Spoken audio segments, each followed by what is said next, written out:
etiqueta, vai ser plantado lá. Eu também não sabia que ia ser plantado hoje. Vai ser plantado lá. É uma videira com o nome Campos da Paz. Tem a escrita dela, por que chama Campos da Paz. É a primeira videira criada no Brasil. Tá nos livros, né? Ela foi criada dia 15 de novembro de 1889 em Pirituba, na mão de um médico, que ele era botânico, Pereira Barreto. Ele combatia a febre amarela no Brasil. Grande botânico que ele era, um homem muito estudado.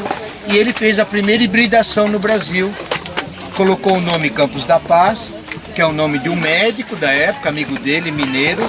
Era um médico que combatia o alcoolismo no Brasil, o Campos da Paz. Campos da Paz era aluno dele em termos de uva. Que o Campos da Paz teve a primeira coleção de videira no Brasil, na fazenda dele em Pirituba, com 400 variedades de uvas diferentes que ele trouxe do mundo afora. Ele começou a estudar como se deve a viticultura brasileira. Então ele fez os primeiros estudos de pulverizações nas videiras, que ele era uma pessoa muito bem informada, ele tinha muito contato com pesquisadores na França de uva na época. Então ele era uma pessoa muito bem orientada. Como botânico, ele era farmacêutico, poeta, político, era um homem muito competente. E a literatura dele está aí, uma das publicações, e pouca gente sabe que o que se fala hoje do álcool do carro, o tal do proálcool, começou com o trabalho dele em laboratório em 1920. Ele fez o estudo do álcool da cana e ele fez uma publicação dizendo que ele chegou numa conclusão que no futuro o álcool da cana seria combustível para motor no futuro. Imagina o que esse homem falou em 1920. Então esse Campos da Paz, esse médico, combateu muito a febre amarela no Brasil, com um colega dele também combatia, vocês conhecem de nome o Dr. Emílio Ribas. Eram os dois que combatiam a febre amarela no Brasil, o Pereira Barreto e o Emílio Ribas, muito fizeram pelo Brasil. E onde hoje é a Estação da Luz, o bosque da Estação da Luz, também não se conta essa história, quem formou a Estação da Luz, ou bosque da Estação da Luz, em torno de 1890 a 1900, foi o próprio Pereira Barreto, com as árvores que ele tinha, ele era botânico, do próprio sítio dele de Pirituba. Então Pirituba ele tinha plantas ornamentais como botânico, lá ele introduziu o primeiro casal de boi zebu da Índia, que ele quis melhorar o gado brasileiro, em 1910. Então ele trouxe o gado zebu da Índia, que é um animal muito rústico.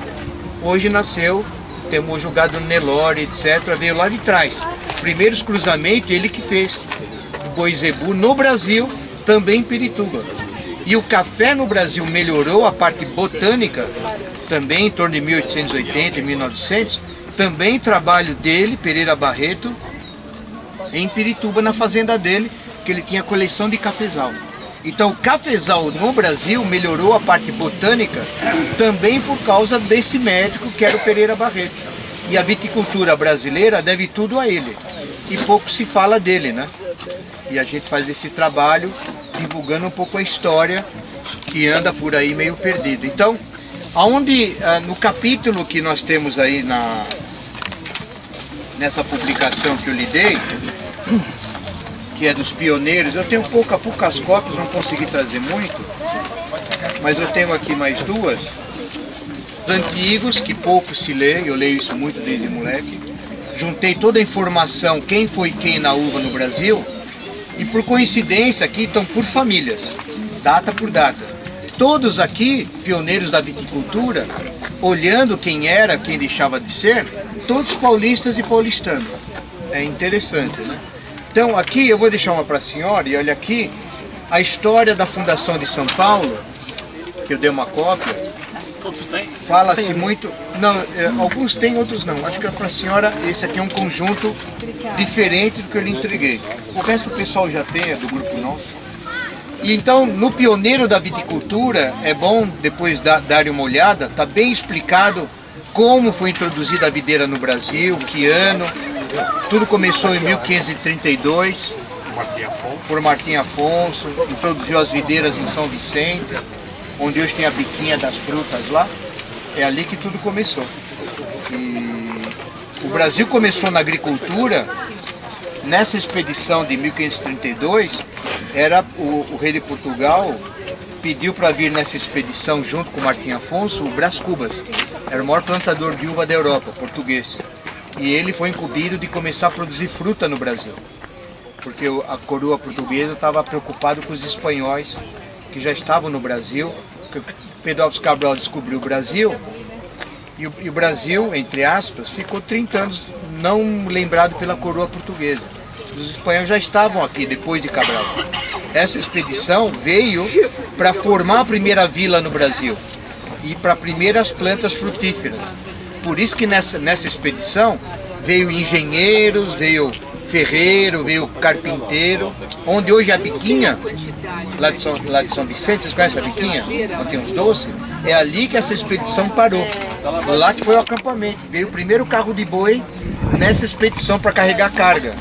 E ali foi feita as primeiras casinhas, por isso que a primeira vila de São Paulo foi fundada em São Vicente. Por que do nome São Vicente? No dia que eles pararam lá, em São Vicente, que não tinha nome, lógico, foi o dia que Portugal comemora o dia do Santo São Vicente. É uma festa religiosa católica em Lisboa.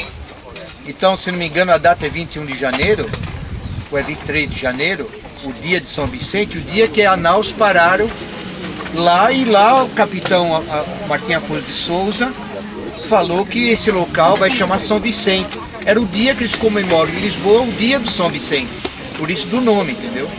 Aí Brás Cubas ficou por lá, fundou São Paulo. Aí tem uma história também, não é muito correta, diz que São Paulo foi fundado por Padre Anchieta em 1554, não, essa história não é correta. São Paulo foi fundado por Brás Cubas, 25 anos antes de Anchieta, a fundação foi no Tatuapé. Então, tem coisas que é toda confusa no Brasil. Isso é histórico, é real, é verdadeiro, está na ata do desembarque da naus de Brás Cubas, essas datas. Esse livro é guardado no Convento do Carmo, em Santos, com as freiras. É um livro grande, a ata dessa expedição. Tem 480 anos esse livro.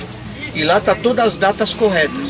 Então o Pátio do Colégio não é a primeira construção? Não é a primeira construção. Não é. Tem que corrigir a frase. É a primeira construção de uma pousada de jesuíta.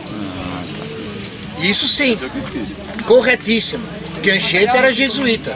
Deu para entender? Sim. A frase dá um outro sentido, mas quem lê as cartas de Anchieta, que ele mandava para o padre Manuel da Nóbrega, superior dele, que ficava em Salvador, quando ele chegou no Planalto, subiu pela Serra de Paranapiacaba, serra essa aberta, picadeira, para o Brás Cubas, 25 anos antes. Deu para entender o que eu falei? Sim. Quando ele chegou no Planalto, ele fez uma carta de descrição para o superior dele. Está na carta de Anchieta. Neste Planalto encontrei cabras, vacum é gado,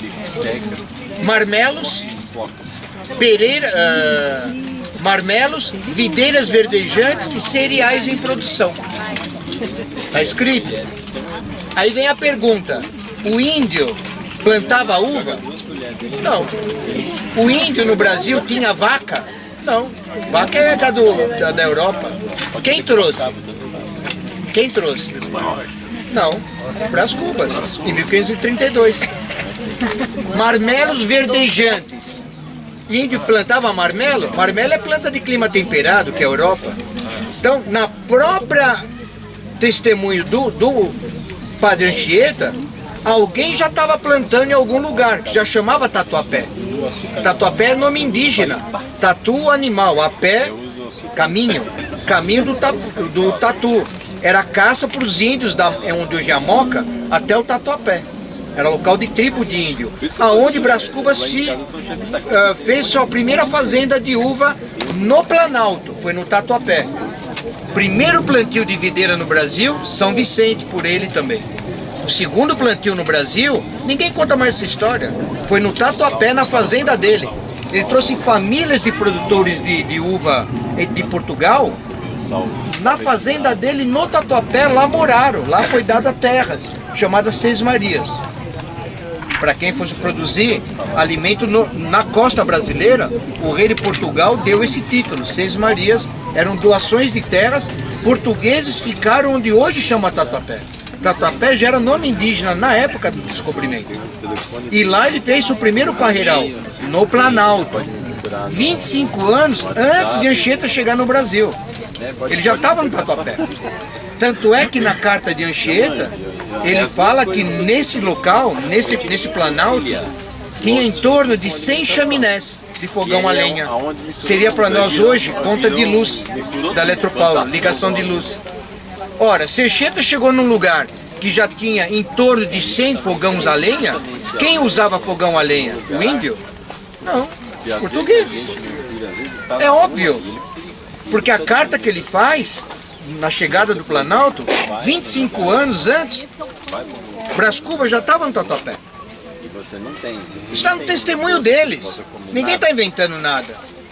Agora, por que se muda a história no Brasil? Vários fatores no Brasil, a história é mudada. Por algum motivo no passado. Né? Entende-se que, por acaso, os jesuítas eram espanhóis. Não se davam bem com os portugueses 500 anos atrás. Então, tudo que era de português, quando chegou os jesuítas na América do Sul, eles deixavam para lá a história portuguesa e colocavam a história do jesuíta, que era espanhol, era rixa um do outro. Essa é a explicação. Já me explicaram isso no passado. Então, o Brasil, muita coisa é dito e não dito. Falei, mas não falei. Parece que é, mas não é. Mas tem provas documentais falando isso aqui, eu não estou inventando. No convento do Carmo, em Santos, essa ata de desembarque de 1532 está guardado lá no convento das freiras, está lá até hoje essa história escrita. Não é chutômetro, não é brincadeira. Quando foi feito, quem sabe me dizer, quem sabe não fala. Quando foi feito o primeiro vinho da América do Sul, da América Latina, registrada nos livros da viticultura? Aonde é? Que país foi feito o primeiro vinho? Pode chutar, chuta. Primeiro vinho da América do Sul, da América Latina. Aonde foi feito? Chile, Argentina, vamos falando, Uruguai, Brasil. Paraguai, Brasil. E aonde foi? Está registrado nos livros da história do mundo de Tatuapé. Tatuapé, 1551. Produção da uva, que em 1540, Brás Cubas fez o parreiral dele no Tatuapé. 12 anos depois já fez a primeira colheita e fez o primeiro vinho registrado no mundo. É registrado, primeira colheita e produção de uva no vinho foi no Brasil, 1551, no bairro do Tatuapé, pelo viticultor português Brás Cubas. Está nos livros no mundo de viticultura. Ninguém conta isso.